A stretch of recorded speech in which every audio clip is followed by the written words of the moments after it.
क्या आपने कभी सुना है कि दुनिया के पालनहार भगवान खुद भी कभी बीमार पड़ जाते हैं? सुनकर भले ही अजीब लग रहा होगा, लेकिन इस संसार में भगवान भी बीमार हो जाते हैं। जी हाँ, हम बात कर रहे हैं पन्ना के भगवान जगन्नाथ स्वामी जी की, जो 15 दिनों के लिए लू लगने से बीमार हो गए हैं, जिससे अब 15 दिनों के लिए भगवान जगन्नाथ स्वामी मंदिर के पट बंद कर दिए गए हैं। बता दें कि यह मान्यता है कि वैदिक मंत्रोच्चार के साथ औषधीय जल से भगवान को स्नान कराया जाता है। इसी दौरान लू लगने से भगवान बीमार पड़ जाते हैं, जिससे उनकी दिनचर्या और भोजन व्यवस्था भी बदल जाती है। ठीक होने तक उन्हें प्रतिदिन वैद्य द्वारा दवा देने की परंपरा भी निभाई जाती है। इस दौरान मंदिर के कपाट भक्तों के लिए बंद रहेंगे। पन्ना जिले में भगवान जगन्नाथ स्वामी जी प्राचीन मंदिर है, जहां पर भगवान जगन्नाथ स्वामी अपनी बहन सुभद्रा और भाई बलभद्र के साथ विराजमान हैं। मंदिरों की नगरी पन्ना में भगवान जगन्नाथ स्वामी जी मंदिर में रथ यात्रा का कार्यक्रम बड़े धूमधाम हर्षोल्लास के साथ 200 वर्षों से पहले से मनाने की परंपरा चली आ रही है। लेकिन रथ यात्रा के पहले भगवान को लू लग जाने से बीमार पड़ जाते हैं। भगवान जगन्नाथ स्वामी जी को धूप में स्नान कराने से लू लग जाती है, जिसके चलते वह बीमार हो गए हैं। भगवान जगन्नाथ स्वामी मंदिर में आज के दिन सुबह राज परिवार की उपस्थिति में भगवान की स्नान यात्रा की रस्म अदा की गई। इसी के साथ ऐतिहासिक रथ यात्रा महोत्सव का आगाज भी हो जाता है। बीमार भगवान को ठीक करने के लिए भक्त प्रार्थना करते हैं। सबसे पहले भगवान को मंदिर के गर्भगृह से बाहर लाया जाता है। जानकार बताते हैं कि मंदिर में प्राण प्रतिष्ठा के 36 वर्ष बाद पन्ना में भी आषाढ़ शुक्ल की द्वितीया को जगन्नाथ जी की रथ यात्रा निकालने की शुरुआत हुई। बीते 200 वर्षों से रथ यात्रा निकालने का सिलसिला यहां अनवरत चल रहा है। इस रथ यात्रा में हजारों की भीड़ के साथ घोड़े, हाथी, ऊंट की सवारी निकलती है।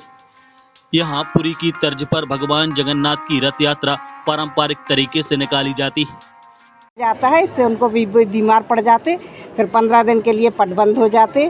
15 दिन के बाद भगवान का पहले खिचड़ी का भोग लगता, उसके बाद फिर भगवान को सब पूरा खाना मिलता है।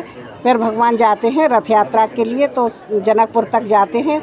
बीच में 3 जगह रुकते हैं वो, फिर उसके बाद वो जनकपुर पहुंचते हैं। फिर वहाँ टीका होता है उनका। जो भक्तजन रहते हैं उनको 15 दिन तक दर्शन नहीं मिलते हैं, तो फिर कैसे भक्तों का वो रहता है? अब क्या करें, 15 दिन के लिए बीमार पड़ जाते हैं। ये तो प्रथा है यहाँ की, मतलब भगवान जगन्नाथ स्वामी की।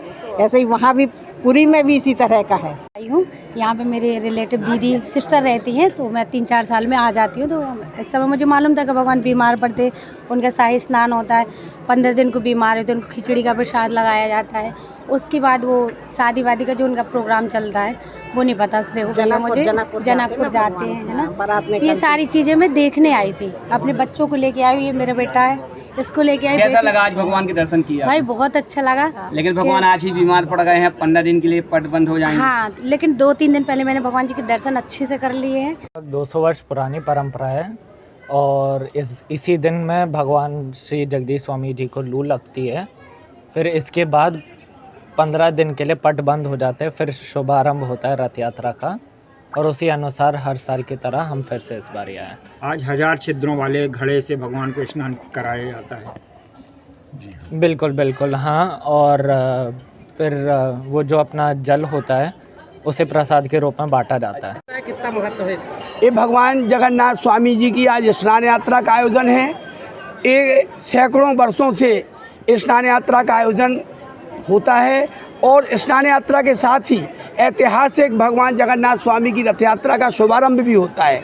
आज जेठ शुक्ल पक्ष की जो है पूर्णिमा को आज भगवान बीमार पड़ गए हैं। भगवान को गर्भगृह से बाहर लाया गया, श्रद्धालुओं के बीच में घट लुटाए, और मान्यता अनुसार लू लगने से भगवान बीमार पड़ जाते हैं। और ठीक 15 दिन के बाद भगवान ठीक होते हैं। धूप कपूर की झांकी होती है, उसके दूसरे दिन यानी दोष के दिन भगवान की रथ यात्रा यहाँ से जनकपुर के लिए रवाना होती है। बुंदेलखंड पुलिस के लिए पन्ना से अरमान खान की रिपोर्ट।